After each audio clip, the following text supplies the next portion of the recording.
Hello everyone and welcome to CB Plays. And this current episode will be a little bit different because actually, we've had some technical difficulties. Our audio on the episode here that we recorded was just somehow gone, and also, as you might have seen in the last episode, it ended quite abruptly. That's because we had a crash of the game in that year, so we're starting off from January 1st here, and I'm just gonna do a sort of commentary on what I played rather than a normal let's play. So we can see what we're doing here. We're trying to see if Castile can get out of their civil war.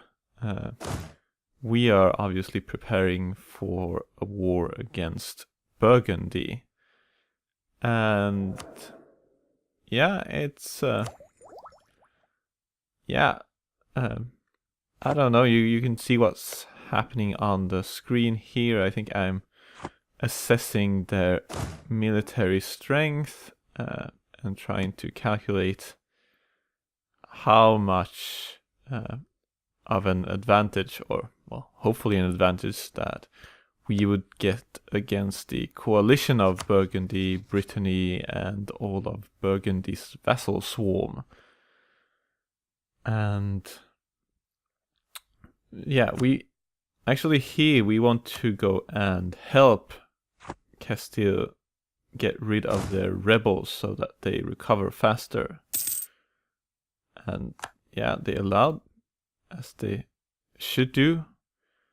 And we don't get access through Navarra, though we have access through Castile. And that's, I think, one of the things that they should actually change is that once you have military access over the overlord, you should have access over the subjects as well. Because otherwise, I mean, tricky things can happen and you need to spend way too many diplomatic relations when it's actually sort of one and the same unity anyway. I think we're trying to assess here if Sweden would be willing to go for independence.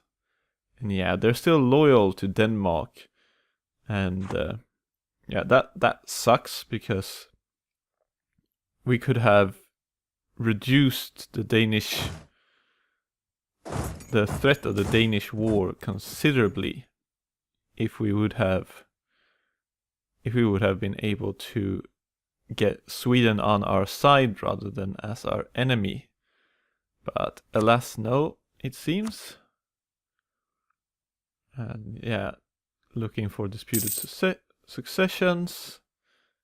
I'm generally quite bad at that game, trying to sort of fabricate personal unions and whatnot, because it's all a bit too much sort of random and taking opportunities rather than having a preset plan for it. But I mean, I've seen some people doing magic with it, and it can certainly be done. So they pass some imperial reforms. Usually 1 or 2 imperial reforms will be passed, and then really nothing, because once the Reformation starts, the empire is sort of doomed. Which, to be honest, I'm not quite sure if that's historically what happened, if it was the Reformation per se that broke the empire. I think the empire by its structures was sort of broken already, but yeah, it would be nice to see a few more games where the AI actually manages to unite the empire, at least to the revoked privilege level, where you have that massive vassal swarm. That would be quite nice to see, and also a sort of worthy opponent to many late game player nations who are often able to blob, and towards whom the HRE is in the end not really a threat anymore. Yeah, trying to assess here different levels of troops. Of course, Burgundy have their insane merc advantages, which means that you cannot really be comfortable with Burgundy's troops, because they are usually far plentier than a peacetime situation would make it seem. And of course they also got their vassal swarm behind them, so yeah, they're not an easy match. Although, I mean, most Burgundies are broken by the Burgundian inheritance events, and as France, you can sort of just cross your fingers and hope that that will occur. The Swedish Liberty Desire is still under 50%, so can't do anything about that.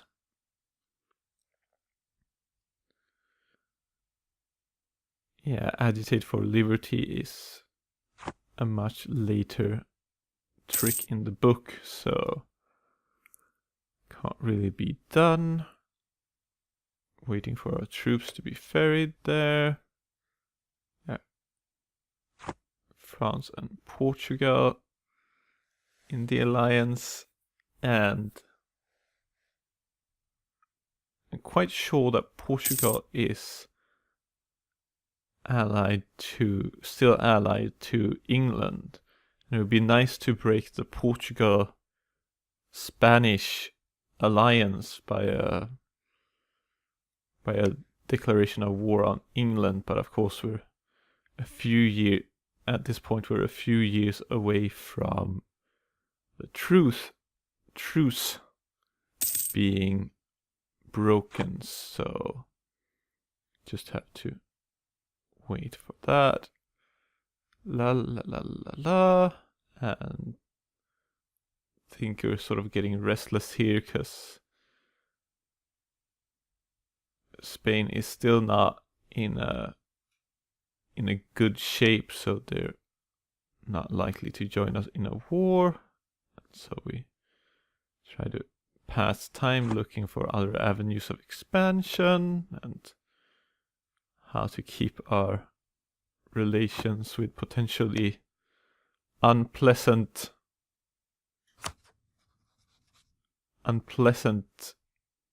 neighbors or potential coalition members on a floating basis. And yeah, here we're just scanning around, seeing what's happening. Yeah, I think we're going to go for we're looking at Slingo, because they're the only ones not in the coalition among the minor Irish states.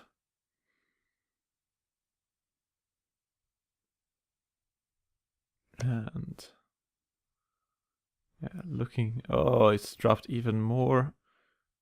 It would be so nice if there are other ways to trigger them to leave. Oh, something happened. Something happened.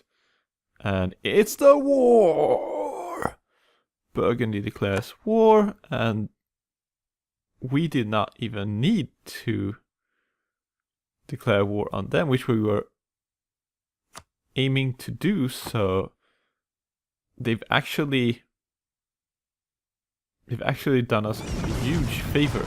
Okay, our fleets are not really prepared for that situation, and so we have to escape with them. But that should definitely be a possibility. Now we're trying to figure out who to attack first.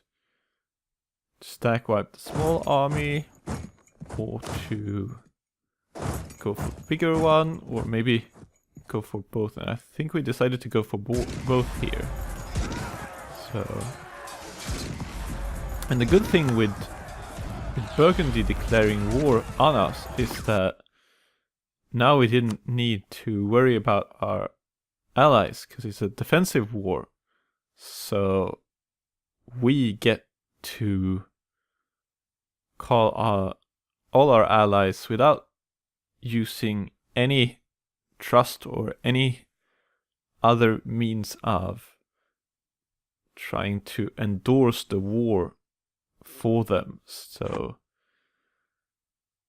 yeah, we're just trying to get a diplomat here, I think, to free up so that we can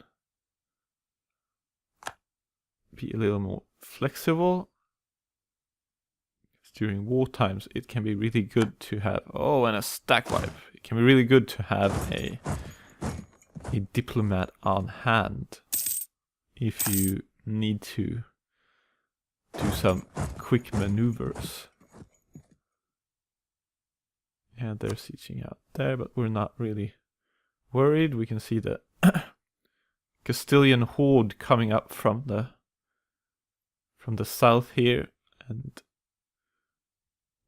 the real vassal swarm is actually going on, or not vassal swarm, but swarm is really going on here in Ireland. All the miners have turned against us, and now we have our lands and our vassals' lands sieged out, and that's not really gonna concern us too much, because in the whole scheme of things, that's the Irish lands are not worth very much, and we have Scotland as a sort of buffer. Though of course, if they were able to, say, lay siege over all of Scotland, that would be a bad thing, definitely. But the likelihood of that is small, especially since the AI tends to be very bad at coordinating a sort of larger goal than just the immediate provinces. So here there's a big battle going on, and it's a little bit odd that people are leaving that battle midway, and we see here we're getting the reinforcements on our way, but there, we just lose that battle outright. And yeah, that was a little bit odd, and yet another of those AI mechanics that is a little bit tricky to figure out. Now there's another battle. The AI marched in with far inferior troops into a stack, and they nearly had themselves stack wiped. Yeah, the AI can be tricky. I mean, it's tricky when the AI is on your side, and it's a hoot when the AI is on the opposite side when they're screwing up for themselves, but when they're screwing up for you, not so fun. And Castile is out of the Civil War, and that's all a plus for me, because then they will be available for my plans rather than being stuck in their own mess. And trying to go at Burgundy here, because really in this coalition, if we can break Burgundy, I mean, they're the ones that we're gonna negotiate with, and if we can break Burgundy, then the rest will tumble and fall. So no worries there. A few modifiers expiring.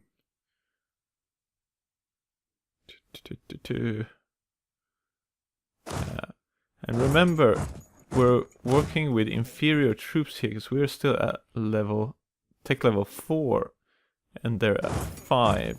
So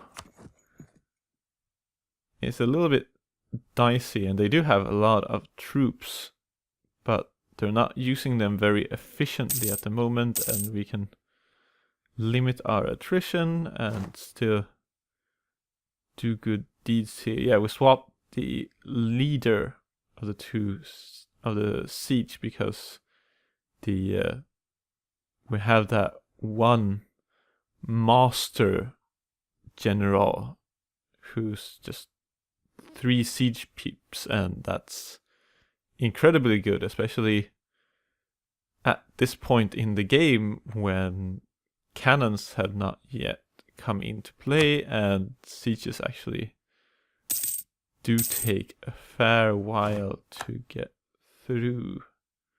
Okay, Scotland is trying to get back some land that they have lost to the rebels, the Irish rebels. Oh, there's so many things you could draw on that. Yeah, trying to get some papal influence, becoming the papal controller would be so nice, with less aggressive expansion and all of that, but not gonna happen, it seems. Or it hasn't happened until this point of the game, at least. Yeah, we could go for choosing an idea. We do have the points for it, and we don't really need the diplomatic technology as long as we don't lag so far behind that we'll see corruption starting to grow. We can actually be fine with being a few techs behind in diplotechs. So that's what we're gonna do here, and we're gonna look at the different diplotech ideas and see what we want. And I mean, yeah, we could go for something else than diplotech, and of course quantity is so good. I mean, we already have a plus 20 modifier to manpower, and if we got another 50, yeah, we'd seldom be on the short side of manpower. But alas, it's gonna have to be diplotech or diplo idea of some sort, purely for monarch points reason, because we want to stay ahead of troop quality with military tech, so we're not allowing ourselves to lag behind there. So yeah, one diplomat is a good thing. It's always a good thing to have. +1 diplomatic relations is also really a nice thing to have, especially since we're aiming at having a few vassals during the game.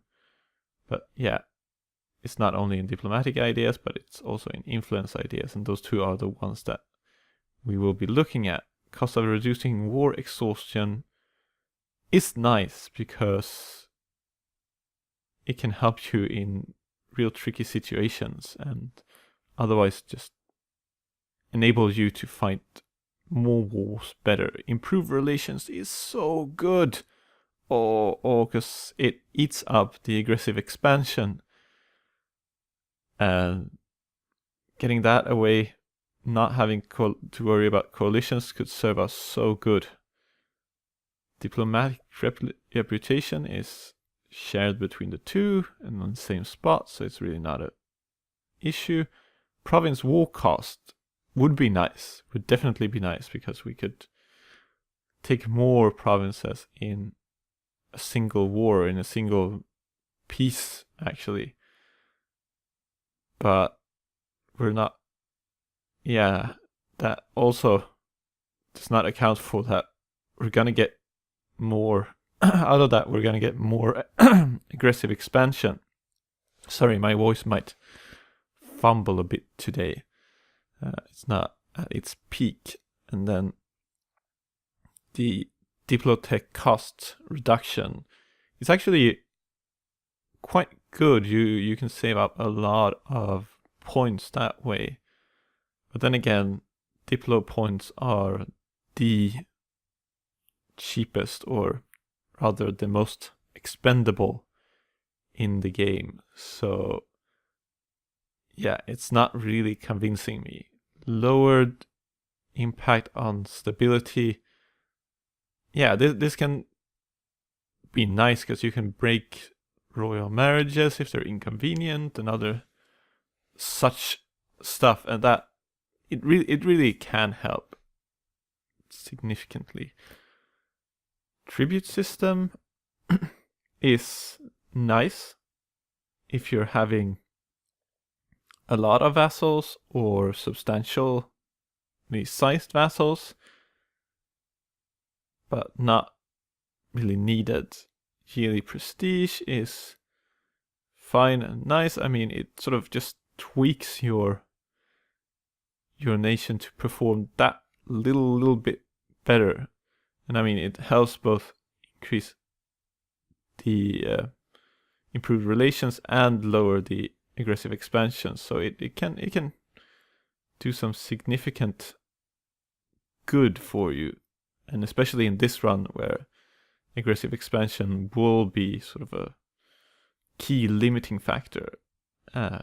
Diplomatic annexation costs will be nice. It will save us a few Diplo points, because we're gonna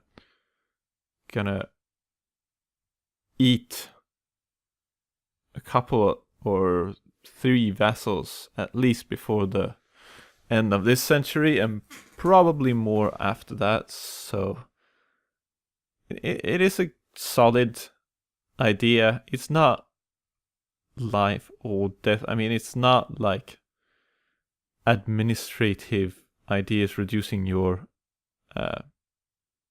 cost for coring, because it except for exceptional games, you're gonna core more than you're gonna Diplo annex. So yeah, aggressive expansion is a big thing for us here, especially in our first few years here, where we're trying to expand as quickly as possible and tiptoeing around coalition building, because if we see a big coalition forming, we could be screwed. So we're just gonna have to limit how much people get. And actually, aggressive expansion -20 is actually a little bit sort of, yeah, it's a hidden thing, because it limits not only how much each country gets, but which countries even get any aggressive expansion, because aggressive expansion sort of works in circles.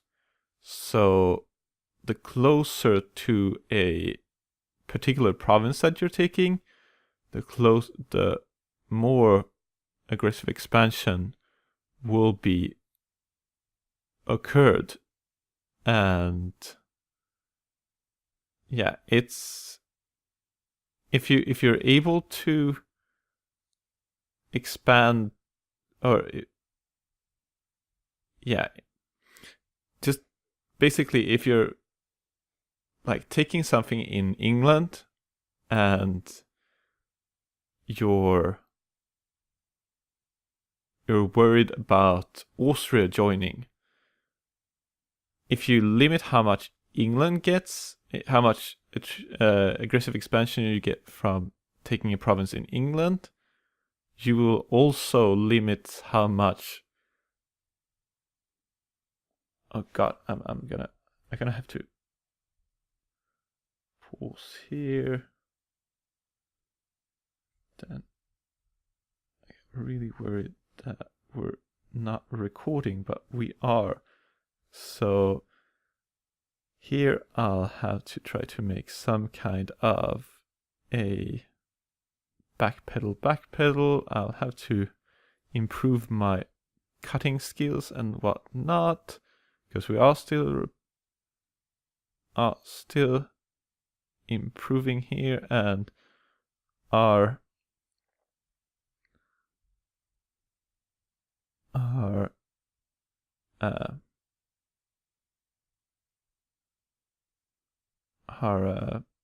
pointer here is at 2550, but I think we'll go a little bit further back,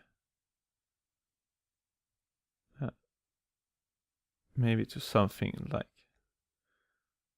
this, 2501, and then we'll do again. So here, 1, 2, 3, and hello again. That we are still.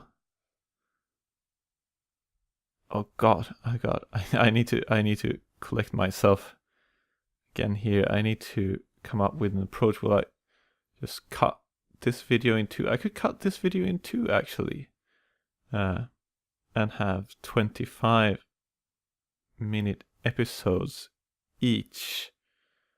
That'd be kind of nice.